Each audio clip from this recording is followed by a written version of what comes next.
গতকালকে যে মাইলস্টোনে ঘটনা হয়েছে এতে কিন্তু আমরা সবাই ট্রমাটাইজ ছিলাম। তো আমি যখন রাত্রে আমার নিজেরটাই বলি, যখন রাত্রে ফেসবুক স্ক্রল করি তখন এভাবেই খারাপ চলে আসে, মনের ভিতরে একটা খারাপ অনুভূতি চলে আসে, খারাপ লাগে, খুবই খারাপ লাগে। তা আমাদের আজকে একটা পরীক্ষা ছিল, তো অনেক টিচাররা অনলাইনে অনেক টিচাররা আমাদের বলতেছিল যে ওনারা বলতেছিল আমরা বলতেছিলাম যে পরীক্ষাটা স্থগিত করা যায়, রাষ্ট্রীয় শোক ঘোষণা করা হয়েছে। তার মানে কি আমরা সবাই শোকা হতো, এখানে একটা মানে পরীক্ষা স্থগিত রাখার বিষয়টা বিবেচনা করতে হয়। তো শিক্ষা উপদেষ্টা তারা এমন কোনো সিদ্ধান্তই নেয়নি। অনেকে শিক্ষা মন্ত্রণালয় হটলাইনে কল দিয়ে কথা বলতে বলে তারা কোনো অভিযোগ নেয় না, তারা কিছুই জানে না।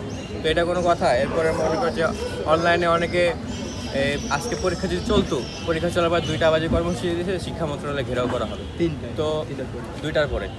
তারপরে রাত্রে 3টা বাজে আমরা ঘোষণা শুনি যে পরীক্ষা নাকি স্থগিত করেছে। তো কোন সুস্থ মানুষটা রাতে 3টা পর্যন্ত জেগে থাকে? আর শিক্ষা মন্ত্রণালয়ের শিক্ষা উপদেষ্টা তারা তো একজন উচ্চশিক্ষিত মানুষ, তারা কেউ রাতে 3টা পর্যন্ত জেগে থাকে?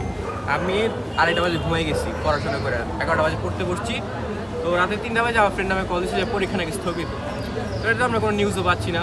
অনেকক্ষণ স্ক্রল করার পর দেখি বড় বড় পেজ থেকে তারা বলতেছে যে পরীক্ষা স্থগিত। তো রাতে 3টা বাজে কোন সুস্থ মানুষটা এই নিউজটা দেয়? এটা হচ্ছে আমাদের কথা।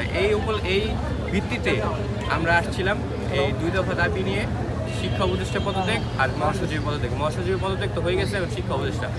আজকে আন্দোলনের পর আমাদের প্রায় 3:30টার দিকে আমাদের বন্ধুবান্ধব সহপাঠী যারা আছে তাদেরকে মানে কি বলবো, খুবই খারাপভাবে মারা হয়েছে। অনেকে আহত, মেয়েরাও আহত, মানে এটা মানা যায় না। তারপরে কি যেন জায়গাটার নাম, সচিবালয়ের সামনে আর্মি তাদেরকে গেট খুলে দিছে, ঢুকানোর পরে গেট আটকায় দিছে। গেট আটকানোর পরে ওরা বেধরম পিটাইছে। পোলাপানগুলো আপনারা মোবাইলের অনেকের ভিডিও দেখতে পারবেন যে মোবাইলের পোলাপান পা হাত ধরে মাফ চাইছে। এটা কিন্তু কোনো কিছু না।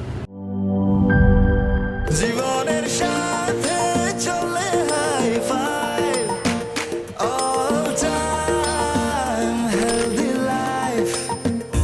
নিশ্চিন্তে খান, স্বাস্থ্যকর অল টাইম পান। All time healthy life.